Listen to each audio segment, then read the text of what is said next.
যেই নারী পোশাক পরার পরেও তার অঙ্গ দেখা যায়, আমার রাসূল বলেছেন সেই নারী উলঙ্গিনী, সেই নারী ল্যাংটা। হাদিস শরীফ এসেছে। যেই পুরুষ তোমাকে দিয়েছে তো পোশাক, আল্লাহ কি বলেছেন? ওই যে বলেছিলাম মানুষকে সুন্দর করে বানিয়েছে, তোমাকে আরো বেশি সুন্দর করার জন্য আল্লাহ তোমার জন্য পোশাক দিয়েছে। কিন্তু যেই পোশাক পরার পরেও তুমি তোমার লজ্জাস্থানকে ঢাকতে পারলে না, তুমি কখনোই পোশাক পরিহিত পুরুষ হতে পারলে না, তুমিও ল্যাংটা পুরুষ। আরে দূরও না। কি রে, আজরাইল আসবো? আজরাইল আসবো? আমার তো মনে হয় আপনারা টাকা টাকা দিয়ে এটা ব্যালেন্স করে ফেলছেন। Hey, just time, no complaint. All men will die.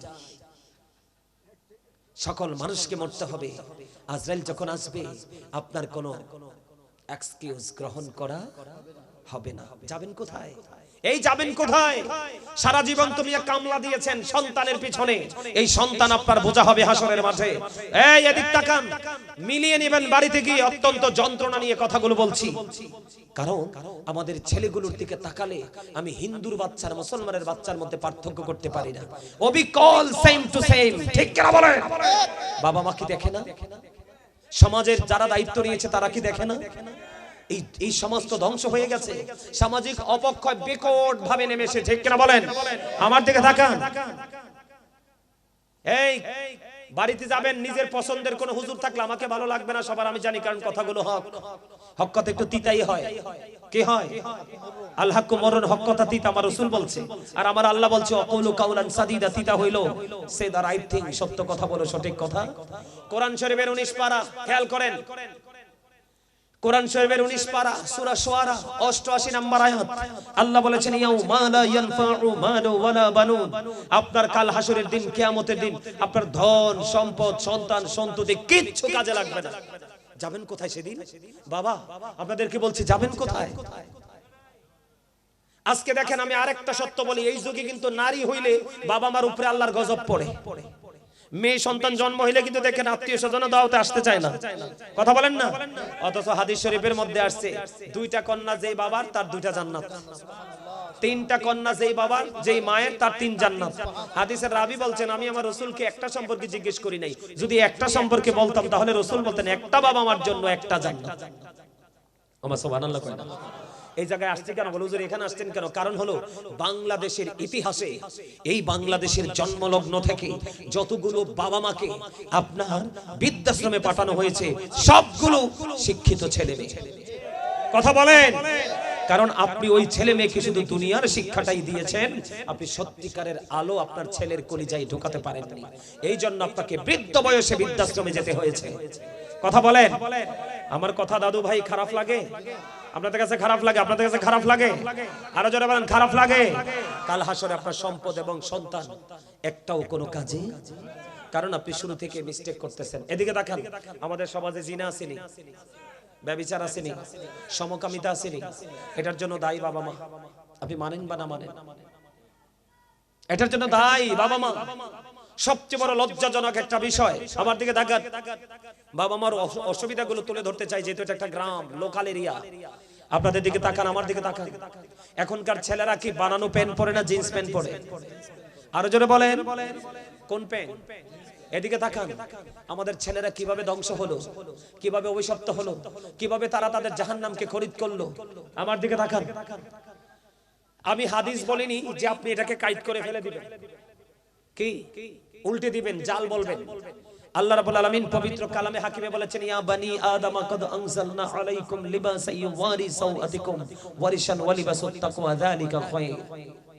আপনি কি হাফেজ সাহেব? আসেনি আয়াত কোরআনে আছে। আল্লাহ আদম সন্তানের জন্য 3 শ্রেণীর পোশাক দিয়েছে। যুবক মানে জাহান্নামটা কত কাছে দেখেন আমাদের মুসলমানের বাচ্চাদের। মুসলমানের জন্য কয় শ্রেণীর পোশাক? 3 শ্রেণীর। একটা হলো লজ্জাস্থান ঢাকার পোশাক, আরেকটা হলো সাজের পোশাক, আরেকটা হলো তাকওয়ার পোশাক। কয়টা পোশাক? 3টা।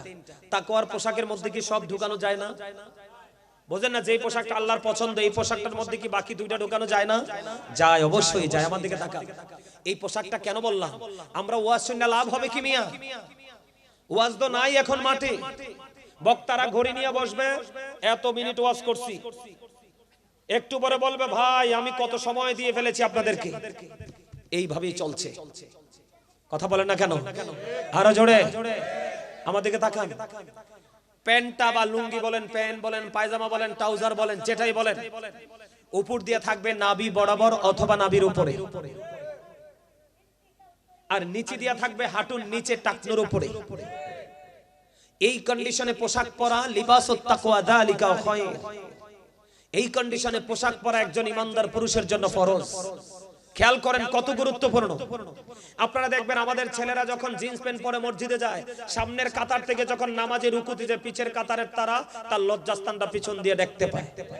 কথা বলেন না কেন? যেই নারী পোশাক পরার পরেও তার অঙ্গ দেখা যায়, আমার রাসূল বলেছেন সেই নারী উলঙ্গিনী, সেই নারী ল্যাংটা। হাদিস শরীফ এসেছে, যেই পুরুষ তোমাকে দিয়েছে তো পোশাক, আল্লাহ কি বলেছেন? ওই যে বলেছিলাম মানুষকে সুন্দর করে বানিয়েছে, তোমাকে আরো বেশি সুন্দর করার জন্য আল্লাহ তোমার জন্য পোশাক দিয়েছে। কিন্তু যেই পোশাক পরার পরেও তুমি তোমার লজ্জাস্থানকে ঢাকতে পারলে না, তুমি কখনোই পোশাক পরিহিত পুরুষ হতে পারলে না, তুমিও ল্যাংটা পুরুষ। জোরে কর নাউজুবিল্লাহ। এটা কিন্তু কোরআন থেকে বলছি, হাদিস না। সরাসরি কোরআন থেকে। আপনি উপেক্ষা করার কোনো সুযোগ। অপরাধগুলো আছে না নাই? জিনা ব্যভিচার আছে না নাই? আরো জোরে। এই যুবক আমার দিকে তাকান। এই কারণে আমরা নামাজ পড়ার পরে হেদায়েত নাই, নামাজ পড়ার পরে পবিত্র হতে পারছি না, নামাজ পড়ার পরে মিথ্যা কথা ছাড়তে পারছি না, নামাজ পড়ার পরে মানুষের হক নষ্ট করা ছাড়তে পারছি না। এটার জন্য দায়ী হলাম আমরা নিজেরাই। বন্ধুরে আমার, এই জন্য আমি আজকে আমার আলোচনায় শিরোনাম দিয়েছি বন্ধু, ইয়া আইয়ুহাল্লাযীনা আমানু কু আনফুসাকুম ওয়া আহলিকুম নার। আমার আল্লাহ ইমানদারকে বলেছেন তুমি জাহান্নাম থেকে বাঁচো এবং তোমার পরিবারকে আহলকেও জাহান্নাম থেকে বাঁচাও। বন্ধুরে আমার, এখনকার আমাদের ছেলেরা হেন কোনো পাপ নাই যে তারা করে না, কখনো প্রকাশ্যে কখনো অপ্রকাশ্যে। আবার থেকে তাকান বন্ধু, আমি আপনাদেরকে বলে দিতে চাই, ও বন্ধু, জিন্স প্যান্ট নিয়ে যেহেতু কথা বলতেছি, আপনার আমার হেদায়াত কেমন করে হবে রে? আমরা কিন্তু আলেমদেরকে মানতে পারি না। আল্লাহ রাসূল মসজিদের মধ্যে, হাদিস শরীফ, আল্লাহ রাসূল মসজিদের মধ্যে অবস্থান করতেছে। আমার দিকে তাকান, একজন এসে নামাজের নিয়ত বেঁধে ফেললো, টোটালি নিয়ত বেঁধে ফেললো। আমার রাসূল বললেন তুমি ওযু করে আসো, অথচ তিনি কিন্তু নামাজের নিয়ত বেঁধে ফেলেছে। তিনি ওযু করতে গেলেন, ওযু করে এসে তিনি আবার নামাজের নিয়ত বাঁধলেন। আমার রাসূল বললেন তুমি ওযু করে আসো, আবার তিনি নামাজ ভেঙে ওযু করতে গেলেন। ওযু শেষ করে এসে বন্ধু আবার তিনি কি করলেন? ও বন্ধু, আবার তিনি এসে নামাজের নিয়ত বাঁধলেন। আমার রাসূল বললেন তুমি ওযু করে আসো। বারবার কেন বলছেন ইয়া রাসূলুল্লাহ, ইয়া হাবিবাল্লাহ, নবী গো, বারবার কেন বলছেন ওযু করার জন্য? আমার রাসূল বললেন সে যে পোশাক পরে ওযু করে, যে পোশাক পরে সে নামাজ পড়ে, কিয়ামত পর্যন্ত সে নামাজ পড়তে পারবে, ওই নামাজ আল্লাহর দরবারে কবুল হবে না। কারণ সে পোশাকটা যে পড়েছে এটা আল্লাহ রাব্বুল আলামিন যেইভাবে চায় সেই পোশাক অনুযায়ী সে পোশাক পরে নাই। ওমা নাউজুবিল্লাহ বলেন না কেন? আরো জোরে বলেন না নাউজুবিল্লাহ। এবার আসেন, যুবকরা মনে মনে বলবে হুজুর তাইলে তো টাকনুর নিচে পড়তে না পারলে আমি টাকনুর উপর বইটা উঠাবো। আমি মানলাম আপনি বটে দিবেন, কি করবেন?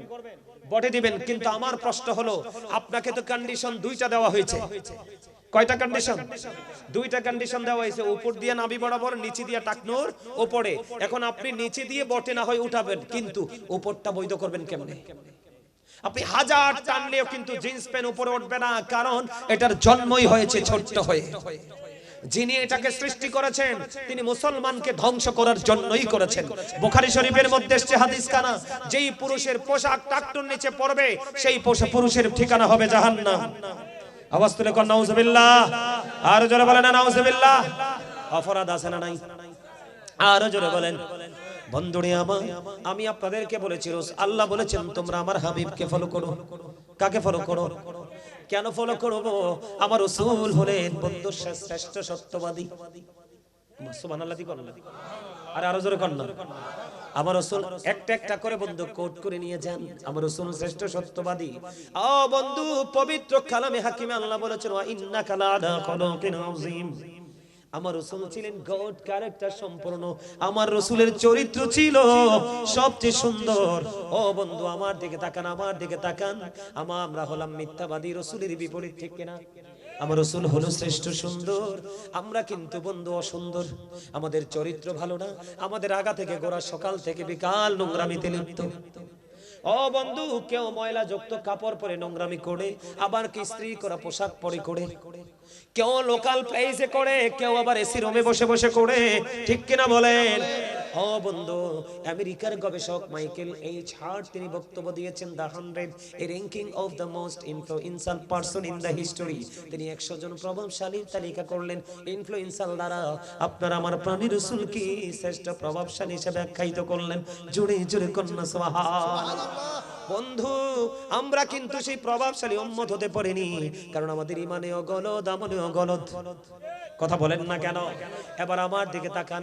ডক্টর আহমদ পেয়ারা বাগদাদি পীর সাহেব কিবলা তিনি বলেছেন, of all the great religious personalities of all prophet Muhammad রাসূলুল্লাহ সাল্লাল্লাহু আলাইহি ওয়াসাল্লাম ওয়াজ দ্য মোস্ট সাকসেসফুল। জোরে জোরে কন্যা সুবহানাল্লাহ। ডক্টর আহমদ পেয়ারা বাগদাদি পীর সাহেব কিবলা তিনি বলে দিয়েছেন, আমার দিকে তাকান, তিনি বন্ধু বলে দিয়েছেন, পৃথিবীর বুকে যতগুলো নবী রাসূল এসেছে, সকল নবী রাসূলের মধ্যে আপনার আমার প্রাণের রাসূল রাজনীতি থেকে ইমামতি, ইমামতি থেকে রাজনীতি। যারা ইংলিশ ভালো বোঝেন তারা বুঝতে পারবেন, আমার মুর্শিদ কিবলা প্রণ মুর্শিদ বলেছেন মোস্ট সাকসেসফুল, সবচেয়ে বেশি সফল। আমরা কি সে সফল উম্মত হতে পেরেছি? কেন পারি নাই? আমার দিকে তাকান বন্ধু। আমার মিশন হলো আমি জাহান্নাম থেকে বাঁচাবো, আমার পরিবারকেও জাহান্নাম থেকে বাঁচাবো। বাঁচতে হলে আমাকে কি করতে হবে? সন্তান যখন জন্ম হবে আপনি সন্তানের কানে আযান দিবেন। কারণ বলে হুজুর, মা খাতুনে জান্নাত ফাতেমা, মা ফাতেমা রাদিয়াল্লাহু তাআলা আনহা, ওনার নাম তো আপনারা নিশ্চয়ই শুনেছেন। মা ফাতেমাকে চিনেননি? ও বন্ধু, এই ডাইনে বামে অনেক মা বোনেরা আছে না নাই? এই ডাইনে আমি এসে দেখেছি অনেক মা বোনেরা আমার আলোচনা শুনতেছে। আমি আমার মা বোনদেরকে বলবো গো, তোমরা সবাই মা খাতুনে জান্নাত ফাতেমাকে ফলো করো, কারণ আমার রাসূল জানিয়ে দিয়েছেন ফাতেমাতু সাইয়্যিদাতু নিসাই আহলিল জান্নাহ। আমার রাসূল বলেছেন mother Fatima is the leader of females in জান্নাহ। আমার রাসূল বলে দিয়েছেন এই দুনিয়ার মধ্যে যেই নারীরা পর্দা করে চলবে, বেগানা পুরুষ থেকে দেখা দেওয়া থেকে দূরে থাকবে, মা ফাতেমা যেভাবে আমল করেছে, পথ চলেছে, ওইভাবে যদি পথ চলতে পারে বন্ধু, ওই মা বোনদের জন্য জান্নাতে সরদারিনী হবেন মা খাতুনে জান্নাত ফাতেমা।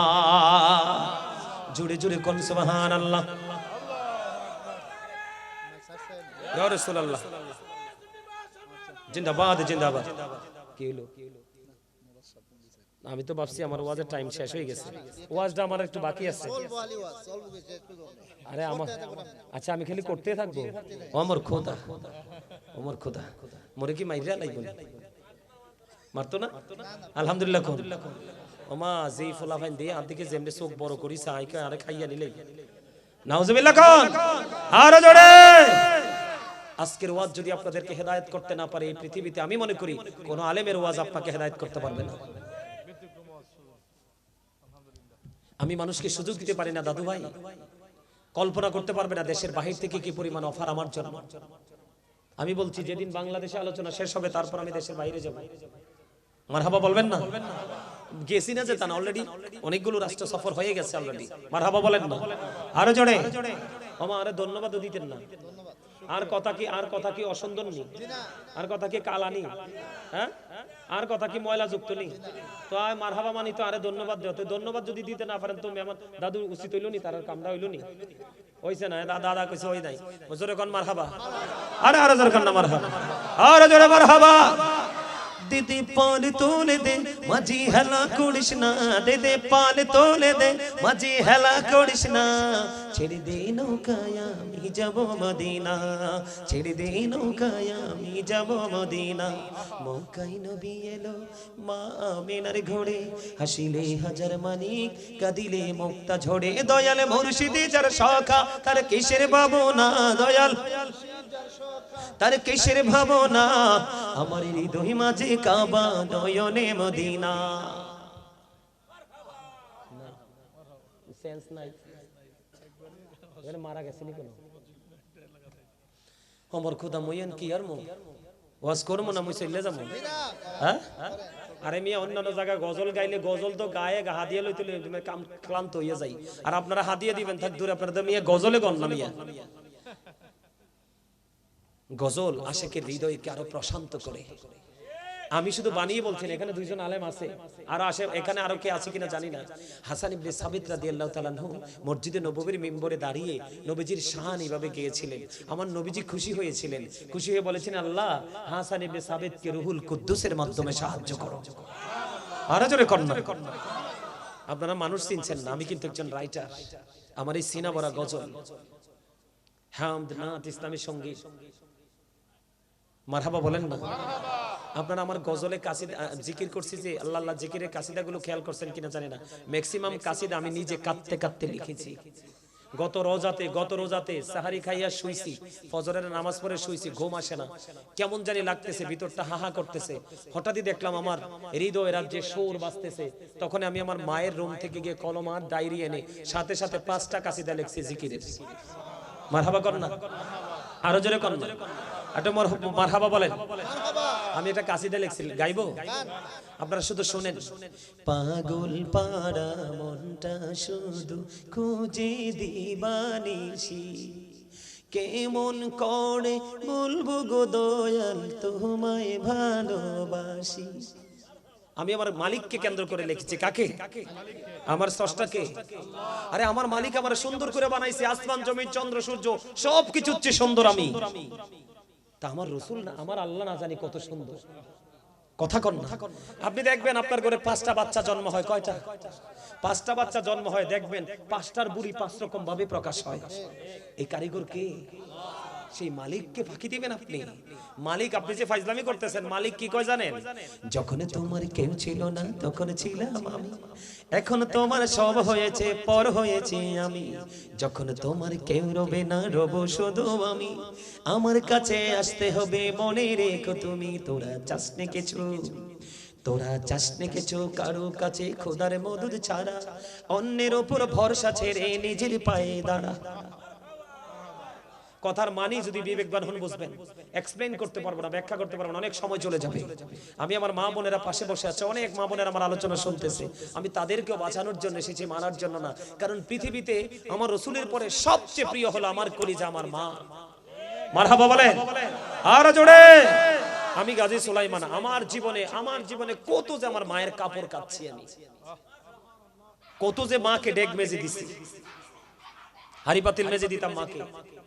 মা যখন কাজ করতো দেখতাম ক্লান্ত হয়ে পড়তো, বলতাম মা আপনি বসেন আমি করি।